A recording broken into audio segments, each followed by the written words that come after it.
আসসালামু আলাইকুম ওয়ারাহমাতুল্লাহ। পরম করুণাময় আল্লাহর নামে শুরু করিলাম। তিনি ছিলেন একজন নবী, যার হাতে ছিল পৃথিবীর রাজত্ব। জিনেরা ছিলেন তার অনুগত। পশু ও পাখির ভাষা তিনি বুঝতেন, বাতাসও তার নির্দেশে চলাচল করত এবং জিন জাতি তার নির্দেশে বাইতুল আকসাকে পুনর্নির্মাণ করেছিল। এই গৌরব সেই মহান নবীর, যিনি ছিলেন পৃথিবীর বাদশাহ, কিন্তু তার অন্তর ছিল ভদ্র ও আল্লাহর ভয়ে পরিপূর্ণ। যেখানে একটি পিঁপড়ের ডাক শুনে রাজকীয় বাহিনী থেমে যেত। এটি শুধু এক রাজ্যের কাহিনী নয়, বরং আল্লাহর প্রতি প্রেম ও আনুগত্যের গল্প। প্রিয় বন্ধুরা, আমাদের এই ভিডিওগুলো মুসলিম, হিন্দু, খ্রিস্টান, বৌদ্ধ সব ধর্মের লোক দেখে থাকেন। আপনি কোন ধর্মের অনুসারী কমেন্ট করে জানিয়ে দিন। আপনি যদি মুসলিম হয়ে থাকেন, ভিডিওতে একটা লাইক দিয়ে শেয়ার করে দিন। এখনও যারা আমাদের চ্যানেল সাবস্ক্রাইব করেন নাই, চ্যানেলটি সাবস্ক্রাইব করে দিন। নবী সুলাইমান আলাইহিস সালামের অলৌকিক জীবন সম্পর্কে আলোচনা করতে যাচ্ছি, যেখানে বাতাস, জিন এবং পশু পাখি সবই তার অধীনে ছিল, আর তিনি শুধু আল্লাহর সেবায় ছিলেন। একদিন দাউদ আলাইহিস সালামের মৃত্যুর পর সমস্ত রাজ্য শূন্যতার মধ্যে ছিল। তখন আল্লাহর আদেশে সুলাইমান আলাইহিস সালামকে সিংহাসনে বসানো হল। এক রাতে হজরত সুলাইমান আলাইহিস সালাম আকাশের দিকে তাকিয়ে বললেন, হে আমার প্রতিপালক, আমাকে এমন এক রাজত্ব দান করুন যা অন্য কেউ কখনো অর্জন করেনি। ইয়া রব, আমাকে ক্ষমা করুন এবং আপনার পক্ষ থেকে বিশেষ দান করুন। আল্লাহ তার প্রার্থনা কবুল করলেন। এরপর থেকে সুলাইমান আলাইহিস সালাম কেবল মানুষের ওপরেই শাসন করতেন না, বাতাসও তার আদেশ পালনের জন্য প্রস্তুত থাকত। এক দিনের মধ্যেই তিনি তার সেনাবাহিনী নিয়ে দীর্ঘ পথ অতিক্রম করতে পারতেন। জিনেরা তার জন্য দুর্গ নির্মাণ করত, সমুদ্রের তলদেশ থেকে রত্ন সংগ্রহ করত, এমনকি তিনি পশু পাখিদের ভাষাও বুঝতেন। এভাবে একদিন হজরত সুলাইমান আলাইহিসসালাম আল্লাহর নির্দেশে বিশাল বাহিনী নিয়ে যাত্রা শুরু করলেন। ওই বাহিনীতে ছিল মানব, জিন ও পশু পাখি। সেনাবাহিনী এত বিশাল ছিল যে তাদের পদচারণায় পাহাড় কেঁপে উঠত। রাজসিংহাসনে বসে হজরত সুলাইমান আলাইহিসসালাম তার শৃঙ্খলাবদ্ধ বাহিনীর গতিবিধি দেখে যাচ্ছিলেন। যাত্রাপথে তারা একসময় একটি সবুজ গাছগাছালির ভরা উপত্যকায় পৌঁছালেন। সেখানে ছোট ছোট গর্তে অসংখ্য পিপিলিকার একটি সভ্যতা ছিল। রাজা পিপিলিকা দূর থেকে দেখতে পেলেন যে সুলাইমান আলাইহিসসালাম একটি বিশাল বাহিনী নিয়ে ধেয়ে আসছেন। তখন সেই দায়িত্বশীল পিপিলিকার রাজা চিৎকার করে বললেন, হে পিপিলিকার দল, দ্রুত সবাই নিজেদের গর্তে আশ্রয় নাও, কারণ সুলাইমান আলাইহিসসালাম এবং তার বাহিনী এদিকে আসছে। তারা না দেখে তোমাদের পদদলিত করতে পারে। সেই ছোট পিপিলিকার সতর্কবার্তা নবী সুলাইমান আলাইহিসসালাম স্পষ্টভাবে শুনলেন। তিনি তখন আল্লাহর কাছে নিবেদন করে বললেন, হে আমার প্রতিপালক, আমাকে এমন অন্তর দান করুন যাতে আমি সবসময় কৃতজ্ঞ থাকতে পারি। আপনি যে নিয়ামত আমাকে দিয়েছেন তা যেন আমি যথাযথভাবে উপভোগ করতে পারি এবং আমি যেন সৎ কর্মে অবতীর্ণ হতে পারি যা আপনার কাছে গ্রহণযোগ্য। এরপর তিনি পিপিলিকার রাজাকে সম্মানসহ ডাকলেন এবং বললেন, হে পিপিলিকা, তুমি এত ছোট কিন্তু এত দায়িত্বশীল। তোমার কথায় আমি মুগ্ধ, কিন্তু বলো, তুমি কি সত্যি বিশ্বাস করো যে আমি পশু পাখির ক্ষতি করব? পিপিলিকার রাজা বিনয়ের সাথে এগিয়ে এসে বললেন, হে আল্লাহর নবী সুলাইমান, আমি আপনাকে কখনো জালিম মনে করিনি, বরং আমরা জানি আপনি প্রাণীদের নিরাপত্তা দেন এবং তাদের অধিকার রক্ষা করেন। কিন্তু আমাদের রাজ্য এত ক্ষুদ্র যে আমাদের দেহ এত দুর্বল, আমরা আপনার পায়ের নিচে না পড়েও পড়ে যেতে পারি। আমি কেবল আমার প্রজাদের নিরাপত্তা নিয়ে চিন্তিত ছিলাম। যদি তাদের কোনো ক্ষতি হয় তবে আমি আল্লাহর কাছে দায়ী হব। আমার কাজ এই ছোট জীবদের নিরাপদ রাখা, কারণ আমাকেও একদিন হিসাব দিতে হবে। প্রিয় দর্শক, আল্লাহ তাআলা কুরআনুল কারিমে একটি অবিশ্বাস্য ঘটনা উদ্ধৃত করেছেন, যা হজরত সুলাইমান আলাইহিসসালামের জীবনে ঘটে। আল্লাহ বলেন, সুলাইমানের কাছে তার বাহিনী, জিন, মানুষ ও পাখি একত্রিত হল এবং তাদের বিভিন্ন দলে বিভক্ত করা হল। যখন তারা একটি পিপিলিকার আবাসস্থলে পৌঁছাল, তখন একটি পিপিলিকা বলল, হে পিপিলিকার গোষ্ঠী, দ্রুত নিজেদের গর্তে চলে যাও, যাতে অজান্তে সুলাইমান ও তার সৈন্যেরা তোমাদের পদদলিত না করে। সূরা নামল আয়াত 18। এই কথাটি শোনার পর নবী সুলাইমান আলাইহি ওয়াসাল্লাম হেসে উঠলেন। একটি ছোট প্রাণীর এই প্রজ্ঞা, নেতৃত্ব ও দূরদর্শিতা তাকে অভিভূত করেছিল। তিনি পিপিলিকার রাজার প্রতি গভীর শ্রদ্ধা অনুভব করলেন এবং তার সঙ্গে কথা বলার ইচ্ছা প্রকাশ করলেন। তিনি জিজ্ঞাসা করলেন, তোমাদের পিপিলিকার সংখ্যা কত? পিপিলিকার রাজা সম্মানের সঙ্গে উত্তরে বলল, ধরি আমাদের প্রধান সেনাপতির সংখ্যা 400। প্রতি সেনাপতির অধীনে 4000 শোভাদার রয়েছে। প্রতিটি শোভাদারের অধীনে 40 জন হাকিম আছে এবং প্রতিটি হাকিমের অধীনে 4000 ফৌজদার কাজ করে। এভাবেই আমরা আমাদের বাহিনীকে সংগঠিত করি। এত বৃহৎ সেনা কাঠামো শুনে সুলাইমান আলাইহি ওয়াসাল্লাম মৃদু হাসি দিয়ে বললেন, তোমাদের রাজ্য প্রকৃতপক্ষে শক্তিশালী ও সংগঠিত। বলো, তোমার অঞ্চল কি আমার অঞ্চলের চেয়ে ভালো? পিপিলিকার রাজা বিন্দু মাত্র দ্বিধা না করে ধীর কণ্ঠে বলল, আমার রাজ্য আপনার প্রতিপত্তির চেয়েও উত্তম, কারণ আপনার রাষ্ট্র জিনদের সাহায্য ও বাতাসের সেবতার মাধ্যমে গড়ে উঠেছে। এখান থেকে প্রকাশ পায় যে আপনি পরনির্ভরশীল, কিন্তু আমি কোনো বাইরের সাহায্যকে গুণমান করি না। আমার নেই কোনো সিংহাসন, নেই বাহ্যিক বাহিনীর সমর্থন। আমি একান্ত নিজস্ব শক্তিতে আমার রাজ্য পরিচালনা করি এবং কখনো কারোর ওপর নির্ভর করেও না। পিপিলিকার এই জবাব হজরত সুলাইমান আলাইহি ওয়াসাল্লামকে মুগ্ধ করে তুলল। তিনি শ্রদ্ধার সাথে জিজ্ঞাসা করলেন, তোমার কথা শুনে মনে হচ্ছে তুমি প্রচুর জ্ঞানী। এটা তুমি কোথায় শিখেছ? পিপিলিকার রাজা আত্মবিশ্বাসের সঙ্গে বলল, হে আল্লাহর নবী, যিনি আপনাকে এই মহান রাজত্ব, অসীম জ্ঞান ও প্রজ্ঞা দিয়ে পৃথিবীতে পাঠিয়েছেন, সেই মহান আল্লাহ তাআলাই আমাদের প্রয়োজন অনুযায়ী জ্ঞান প্রদান করেছেন। তিনি কাউকে অবহেলা করেন না, প্রত্যেকে তাদের প্রয়োজন মতো বুদ্ধি ও প্রজ্ঞার অধিকারী হন। এই গভীর ও চিন্তাশীল কথাগুলো হজরত সুলাইমান আলাইহি ওয়াসাল্লামের মনে বিশাল প্রভাব ফেলল। তিনি বললেন, তুমি সত্যিকারের জ্ঞানী। হে পিপিলিকা, আমি চাই যদি কখনো আমার পরিচালনার ক্ষেত্রে কোনো ভুল তোমার দৃষ্টিতে পড়ে, তবে তুমিই আমাকে জানাবে। পিপিলিকার রাজা মাথা নিচু করে বিনয়ের সাথে বলল, হে আল্লাহর খলিফা, আপনার মতো একটি মহান নবীর রাজ্য পরিচালনার ভুল নিয়ে আলোচনা করা আমার মতো একটি ক্ষুদ্র পিপিলিকার জন্য নিঃসন্দেহে অসম্মানজনক। আমি তো ধূলিকণার সমান ক্ষুদ্র, আর আপনি সেই বাদশাহ যার ছায়ায় সমস্ত সৃষ্টি আশ্রয় নেয়। তবুও আপনি যখন আমাকে সরাসরি এই কথা বললেন এবং স্নেহ ও শ্রদ্ধার দৃষ্টিতে প্রার্থনা জানালেন, তখন আমি কোনো সমালোচনা নয়, বরং বিনীতভাবে কিছু কথা স্মরণ করিয়ে দেওয়ার উদ্দেশ্যে কথা বলবো। অতপর কিছুক্ষণের জন্য বিরতি নিয়ে পিপিলিকার রাজা এক নজরে সোজা তাকিয়ে আবার বললেন, আপনি একসময় আল্লাহর সামনে আবেদন জানিয়েছিলেন যে, হে আমার মালিক, আমাকে এমন একটি রাজত্ব দান করুন যা আমার পর অন্য কারোর জন্য উপযুক্ত না হয়। আপনি তো শ্রেষ্ঠ।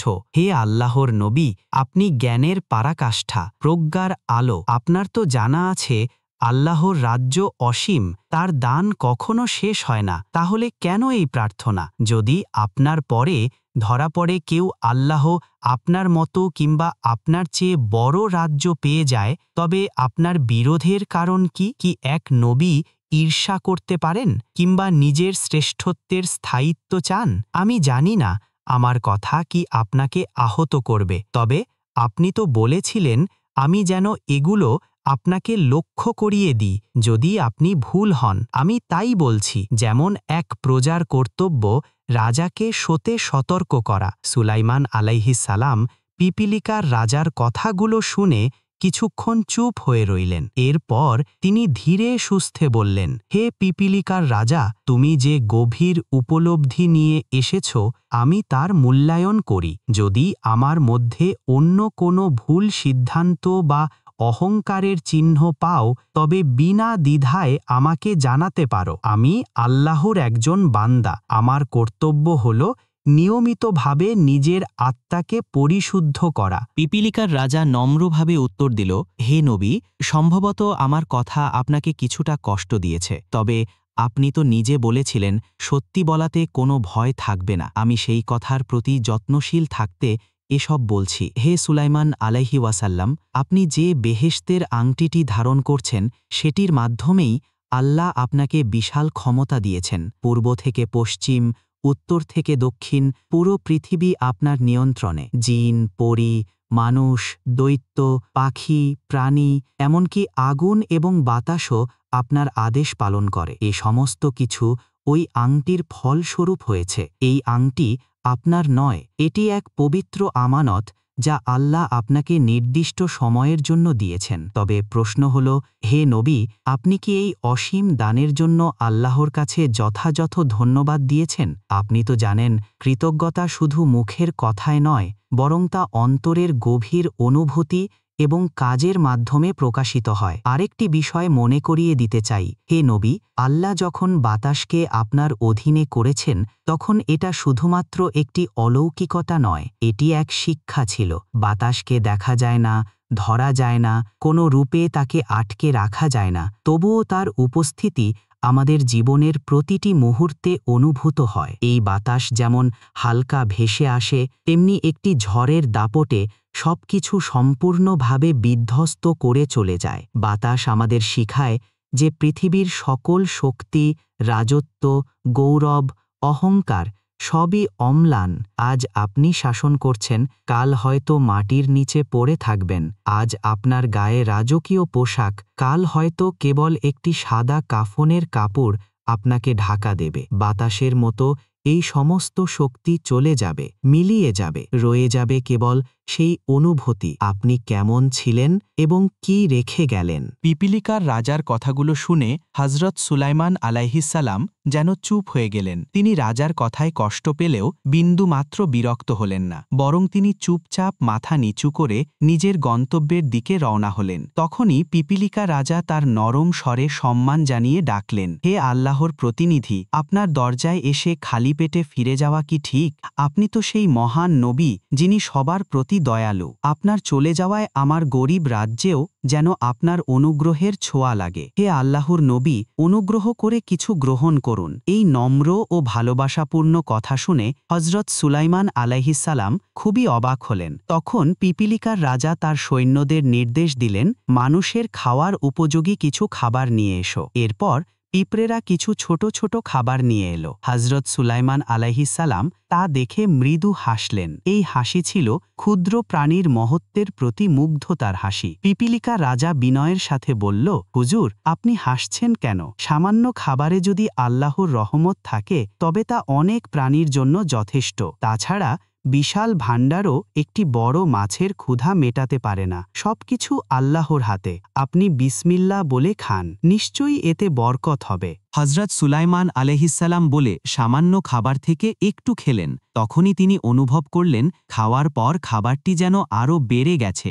যখন তিনি তা খেলেন তার পেট ভরে গেল। তিনি বিস্মিত হয়ে তার সঙ্গী সাথী আমির ওমরাদের বললেন, তোমরাও অল্প অল্প করে খাও। সবাই এক চিমটি করে খেলেন এবং আশ্চর্যভাবে প্রত্যেকেই তৃপ্তি পেলেন। দ্বিতীয়বার আর কেউ খেতে চাইলেন না, কারণ সবাই পেট ভরে ফেলেছিলেন। কয়েক হাজার মানুষ এভাবে খেলেন, অথচ দেখা গেল পিপিলিকার আনা খাবারের 1/4 শেষ হয়নি। এরপর সুলাইমান আলাইহিসসালাম পিপিলিকা রাজাকে বিদায় জানিয়ে তার সৈন্য সামন্ত নিয়ে তার গন্তব্যের দিকে যাত্রা করলেন। এরপর একদিন হযরত সুলাইমান আলাইহিসসালাম গভীর মনোযোগ সহকারে আল্লাহর কাছে দোয়া করলেন, হে আল্লাহ, আপনি আমাকে সারা পৃথিবীর বাদশা বানিয়েছেন, নবুয়তের সম্মান দিয়েছেন, আপনি আমাকে এমন শক্তি ও সম্মান দিয়েছেন যা আগে কেউ পায়নি। কিন্তু হে প্রভু, আমি তো চিরকাল পৃথিবীতে থাকব না, একদিন এই পৃথিবী ছেড়ে চলে যেতে হবে আমাকে। এই রাজত্ব, এই সিংহাসন, এই সৈন্যদল কিছুই তো আমার থাকবে না। তবুও আমি এমন কিছু করতে চাই যা আমাকে আপনার প্রতি উৎসর্গিত প্রমাণ করবে, আর যেন কিয়ামত পর্যন্ত আপনার প্রিয় বান্দারা আমাকে স্মরণ করে। আমি আপনার পবিত্র ঘর বাইতুল আকসা নতুন করে তৈরি করতে চাই। আল্লাহ সুবহানাহু ওয়া তাআলা তার প্রিয় নবীর দোয়া শুনলেন এবং বললেন, হে সুলাইমান, তুমি অবশ্যই এটি আবার নির্মাণ করবে। এই অনুমতি পাওয়ার পর হযরত সুলাইমান আলাইহিসসালাম খুব খুশি হলেন। তিনি তাৎক্ষণিকভাবে তার মন্ত্রিসভার সদস্যদের ডাকলেন। তার দলের মধ্যে ছিল 2 শ্রেণীর প্রতিনিধিত্ব, মানুষের মধ্যে 350 জন মন্ত্রী এবং জিনদের মধ্যে আরও 350 জন মন্ত্রী। সভা অনুষ্ঠিত হল এবং সবাই সেখানে উপস্থিত হল। হজরত সুলাইমান আলাইহি ওয়াসাল্লাম বললেন, আমি বাইতুল আকসা পুনরায় নির্মাণ করতে চাই। এটি একটি পবিত্র কর্তব্য। পৃথিবীর সমস্ত জিনদের একত্রিত করো এবং সবাইকে আমার সামনে নিয়ে এসো। তার আদেশে জিন মন্ত্রীরা তড়িৎ গতিতে এক বিশাল প্রান্তরে চলে গেল। বিশ্বের সব জিন জাতীয়তাকে একত্রিত করা হল। যখন সকল জিন একত্রিত হল, হজরত সুলাইমান আলাইহি ওয়াসাল্লাম তাদের বললেন, আমি আল্লাহর ঘর বাইতুল আকসা নতুন করে গড়ে তোলার জন্য প্রস্তুতি নিচ্ছি। এজন্য মূল্যবান হীরা, মুক্তা, জহরত ও বিরল পাথরের প্রয়োজন। তোমরা সমুদ্রের গভীরতা থেকে এগুলো সংগ্রহ করে নিয়ে এসো। আমি এসব রত্ন দিয়ে আল্লাহর ঘরকে সাজিয়ে তুলব, যাতে তা চিরকাল আলোকিত থাকে। সুলাইমান আলাইহিসসালামের এই নির্দেশ পেয়ে জিনেরা সঙ্গে সঙ্গে কাজ শুরু করে দিল। তারা সমুদ্রের আবহমানের তলানি থেকে একের পর এক মূল্যবান হীরা, মুক্তা, জহরত ও ঝলমলে পাথর উঠিয়ে আনতে শুরু করল। তারপরে হজরত সুলাইমান আলাইহিসসালাম জিনদের হাতে বাইতুল আকসা নির্মাণের একটি ডিজাইন তুলে দিলেন এবং বললেন, এভাবে নির্মাণ করতে হবে। এই নকশা অনুযায়ী বাইতুল আকসা গড়া হবে। আল্লাহর তরফ থেকে বাইতুল আকসা নির্মাণের অনুমতি পাওয়ার পরে সুলাইমান আলাইহিসসালাম আর দেরি করলেন না। তিনি জিনদের বললেন, শোনো, এখন কাজ শুরু করো। দিনে ও রাতে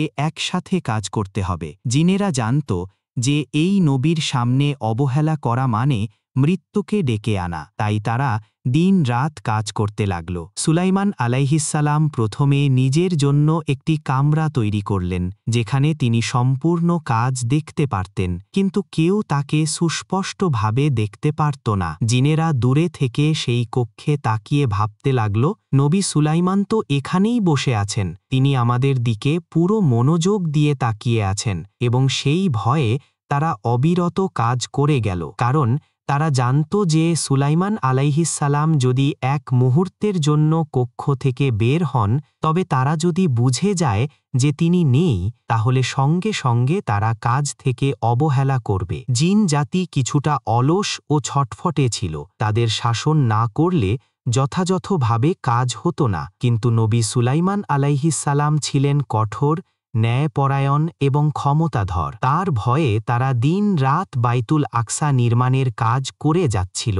দিন যায়, রাত আসে, এভাবেই মসজিদুল আকসার কাজ প্রায় সম্পন্ন হতে চলেছে। 3 ভাগের মধ্যে 2 ভাগ কাজ মূলত শেষ হয়েছে। এমন সময়ে হঠাৎ সুলাইমান আলাইহিসসালামের সামনে উপস্থিত হলেন এক অতিথি। তিনি জানতে চাইলেন, তুমি কে? সামনে দাঁড়িয়ে থাকা লোকটি বললেন, আমি আল্লাহর ফেরেশতা মালাকুল মাউত আজরাইল। আল্লাহর নির্দেশে আমি এখানে এসেছি আপনার প্রাণ গ্রহণ করতে। সুলাইমান আলাইহিসসালাম কিছুক্ষণের জন্য নিশ্চুপ রইলেন। পরে ধীরে ধীরে বললেন, তুমি তো জানো বাইতুল আকসার কাজ এখনও সম্পূর্ণ হয়নি। জিনেরা দিন রাত কাজ করে যাচ্ছে। যদি তারা জানতে পারে যে আমি আর নেই, তবে তারা কাজ করা এক মুহূর্তের জন্যও বন্ধ করে দেবে। 3 ভাগের মধ্যে 2 ভাগ সম্পূর্ণ হয়েছে, একটি ভাগ এখনও বাকি আছে। হে আজরাইল, আমাকে একটু সময় দাও। আজরাইল বললেন, হে নবী, আমি অক্ষম, আল্লাহর আদেশ অবশ্যই মানতে হবে, সময় দিতে পারি না।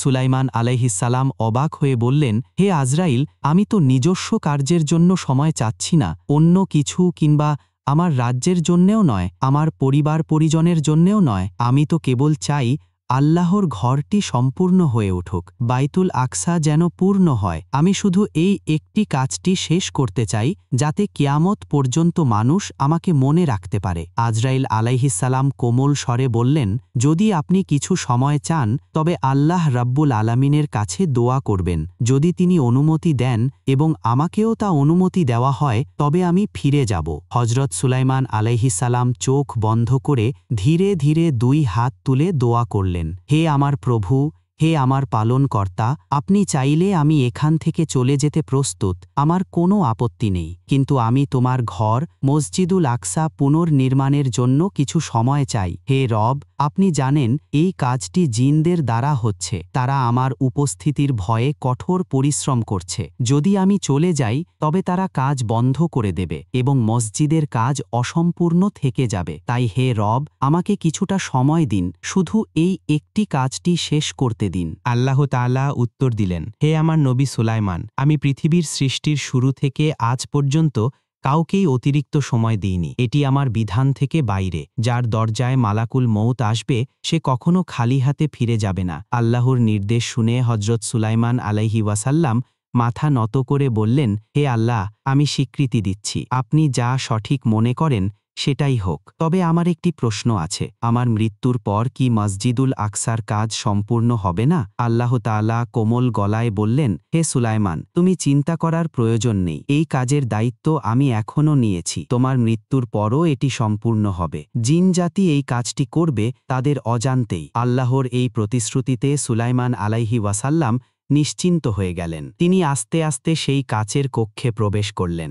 একটি লাঠির প্রতি ভরসা করে দাঁড়িয়ে তিনি জিনদের দিকে সজাগ দৃষ্টিতে তাকিয়ে রইলেন, যেন তিনি এখনও জীবিত আছেন, সবকিছুর উপর নজর রাখছেন। এরপর মালাকুল মউত সুলাইমান আলাইহি ওয়াসাল্লামের প্রাণ নিতে আসলেন। সুলাইমান আলাইহি ওয়াসাল্লামের ইন্তেকাল ঘটল। এখানে একটি বিষয় উল্লেখ করা দরকার। নবীদের একটি বিশেষ মুজিজা রয়েছে, যা হল আল্লাহ তাদের দেহকে পবিত্র রাখেন এবং তা অক্ষত থাকে। সুলাইমান আলাইহি ওয়াসাল্লাম তখনও লাঠির ওপর ভর দিয়ে জিনদের দিকে নজর দিয়েছিলেন। এদিকে জিনেরা চিন্তা করতে লাগল, আমাদের রাজা আমাদের দিকে চোখে চোখ রেখে দেখছেন, কাজের প্রতি আলসেমি করা নিরাপদ নয়, সামান্য গড়িমসি করতে পারলে আমাদের ওপর কঠিন শাস্তি আসবে। এই ভয়ে তারা নিরন্তর কঠোর পরিশ্রম করতে লাগল, আর এভাবেই তারা বাইতুল আকসার কাজ সম্পূর্ণরূপে শেষ করল। তবে তারা জানত না যে সুলাইমান আলাইহি ওয়াসাল্লাম এই পৃথিবীতে আর নেই। এদিকে একটি ক্ষুদ্র পোকা,